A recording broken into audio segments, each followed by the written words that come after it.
If you're a coach who really wants to help your clients, I'm about to share with you 8 powerful questions you can use to make any coaching session instantly more impactful and effective. So if you're ready to become a better coach today, keep watching because I'm about to show you how. Hey, my name's Jason Moss. I'm a multi-6-figure business coach, and I've helped thousands of coaches around the world launch and grow their businesses. And look, the questions I'm about to share with you in this video, super powerful stuff when it comes to making your coaching more effective and making a difference in the lives of your clients. But as a coach, you also have to know how to get clients in order to have clients to coach, right? So if you're looking for a roadmap that you can follow to get on track to signing 2, 3, 4 or more high-paying coaching clients month after month into your business, I put together a free client attraction guide you're definitely gonna wanna check out. It walks through some of my best advice on how to get clients consistently. And all you gotta do to get this is click the link above or in the description down below and go download this for free right now. Question number 1, this is a very powerful question. I love this, is what would you like to see happen here? This is a great question to ask a client when you're on a call and someone is very focused on the negative or what they don't want. You know, hey, my relationship is really struggling for all these reasons, or I'm so unhappy with this person for X, Y, Z, or I really don't want to feel this way anymore. As human beings, we generally tend to be pretty focused on the negative. We're wired to focus on what's not working. And this question helps someone shift out of that place and more into a place of resourcefulness where they can start focusing on what do they really want? You know, what would you like to see happen here is a question that will help people do that. And the thing I love about this question is sometimes just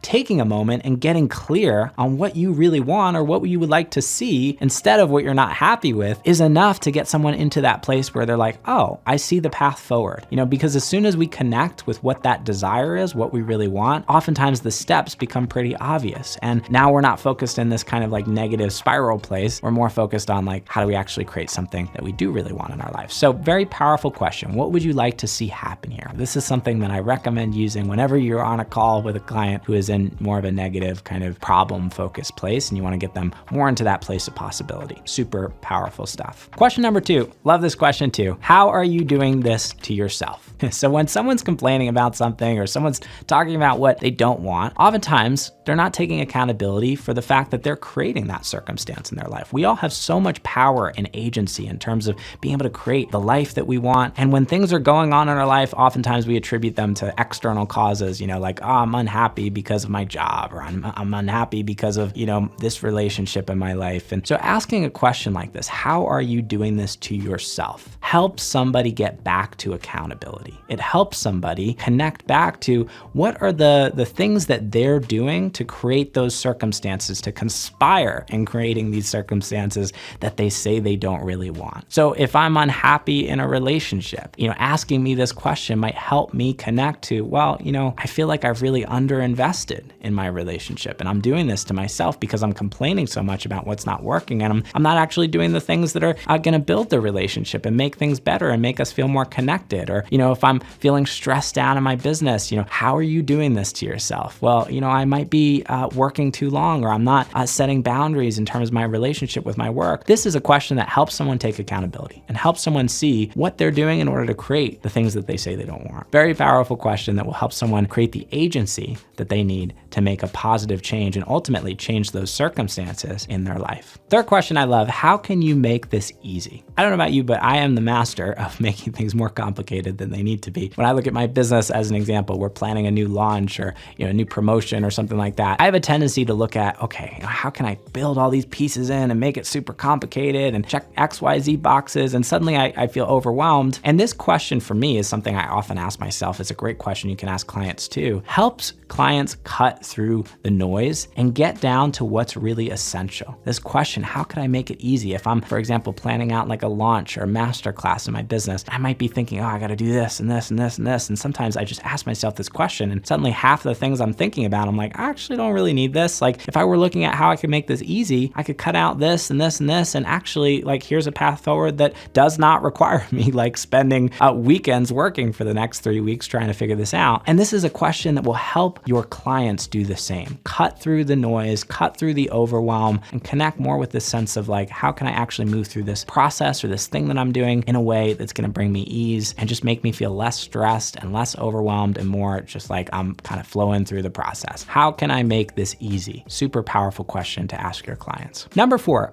what's the number one thing you'd like to accomplish today? Might seem like an obvious question, but oftentimes you get on a coaching call with someone and they just start talking. And it's like, oh, I'm dealing with this and this and this. And it can be tempting to just jump in and want to coach and want to kind of address whatever the first thing is that they bring up in a conversation. But what I've found through coaching clients is oftentimes what someone brings to a conversation is not necessarily the highest priority. It's not the thing that's going to make the biggest impact for them if we address it or solve it. Sometimes it's just that state of mind that they're in when they get on the call with you, or what's present for them in that moment. And it's not that there's anything wrong with addressing those things. Sometimes that can be very important and, a useful way of kind of just kicking off a session. But what I find is asking a question like this: what's the number one thing you'd like to accomplish today? At the beginning of every coaching session, this is what I would call a focusing question. It helps clients get clear on what is that highest priority thing. What's the number one thing that if we were to address it, that would make the biggest impact and biggest change in my life? And so asking this question will help you focus your sessions. It will make things more impactful, and it will leave people walking away feeling like, wow, I got what I really came for. Number 5, love this question too. What is in your control? Again, as human beings, we're generally focused on the negative. We're focused on oftentimes all the things that we can't control. Oh my God, I stressed out at my job and it's because my boss is doing this and it's because of this stupid bureaucracy thing. And so people will often go on and on talking about all the things that are conspiring externally to create the circumstances that they say they don't want. And this question, again, helps people cut through all that noise and get back to what can they really change and influence and control. What is in your control? Help someone take their power back and recognize that there's so many things that they can't control, but there's a lot that's in their control too. So if someone's complaining about their job, or they're frustrated about some work situation, asking a question like this will help them connect to what are the few things that I can change here or can influence? Well, maybe I can change the way that I'm showing up on a daily basis. Maybe I can change the attitude that I bring to my job on a daily basis. So much of your journey in building your coaching business, getting more clients, growing, there's so many things that are outside of your control, right? The economy, market conditions, what the algorithm is doing. And, there's so many coaches out there who blame those things for, the reason why they can't get what they want. And at the same time, there's so many other people out there who are asking themselves, okay, what are the things that I can focus on? Rather than blaming the algorithm, how can I create better content? Rather than blaming the economy, how can I shift my positioning or my niche to be able to meet a real need and address people who really do have a desire to change when maybe things are a little bit bumpy externally? So many things that we can do. And this question will help you take your agency back and help your clients take their agency back too. Number 6, love this question, especially on sales calls. What happens if things don't change? So much of your job as a coach is to help somebody connect to their own internal sense of motivation to want to make a change in their life. And one of the best things that motivates people to make a change is connecting to the cost or consequences of not making that change. Generally, we're more motivated by that than we are by anything else.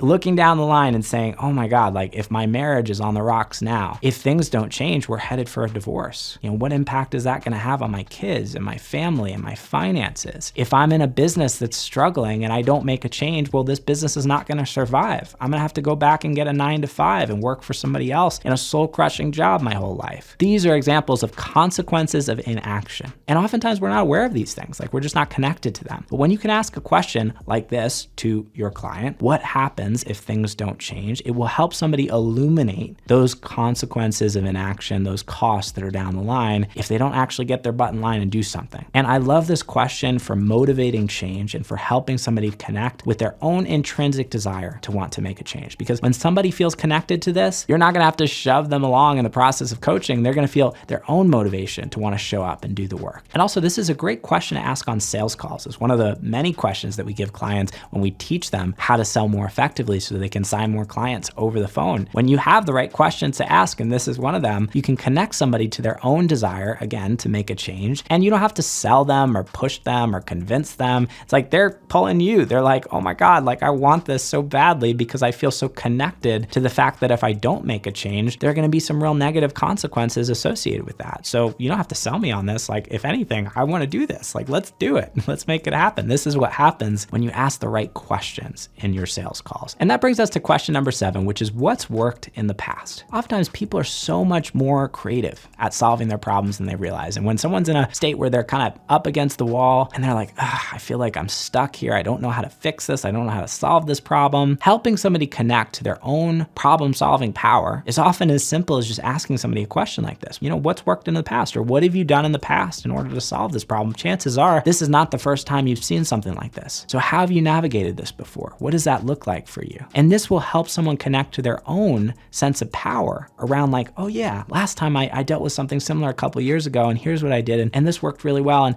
maybe here's something I would have changed a little bit about how I approach that. And just having somebody connect back to that will bring back their own power and bring them kind of back online in that moment where maybe, earlier they were feeling a little discouraged or stuck. Suddenly they're like, oh wow, like I realized like I've dealt with this before, I've navigated this before. And that builds confidence, it builds self-trust, and it builds someone's own internal agency. And so much of coaching is about this. It's not about feeding somebody the answer. It's not about solving the problem for them. It's about helping them build their own confidence, their own internal agency to solve these problems on their own. And this is a very powerful question. What's worked in the past? What have you done in the past to solve this problem? Something like that to help someone connect to their own problem-solving power and ultimately create the agency they need to move forward. And finally, that brings us to number 8, super powerful thing you can say to someone who, maybe they're opening up on a sales call or on a coaching call and they're like on the right train, but maybe they stop. Just saying, tell me more. 3 simple words. I use this all the time on sales calls or on coaching calls, just getting somebody to elaborate and open up and share some of the deeper layers of what they might be experiencing. Oftentimes someone gets to the place where they solve their problems on their own. People are so much more creative and they've got so much more agency than we realize, right? And sometimes just getting somebody to that deeper level of what's actually happening is as simple as these 3 words, tell me more. So I'm hoping these 8 questions give you some powerful tools that you can use next time you're on a coaching session to be able to make that session more impactful and effective and change lives and make an impact and do the work that we're here to do as coaches. It's also super important as a coach that you know how to get clients to coach, because you could have the best questions in the world and be the best coach in the world, but if you don't have clients to coach, ultimately you're not gonna help anyone, right? So if you are a coach who's watching this, who wants a roadmap you can follow to help you get on track to signing 2, 3, 4 or more high-paying coaching clients month after month, I put together that free client attraction guide that walks through so much of my best advice on this. I'd love to share this with you. I think it'd be super helpful for you. And all you got to do to get it is click the link above or in the description down below to go download this for free right now. And if you love this video, you're definitely going to love that one too. So click the link on the screen to go check that out, and I'll see you in the next video.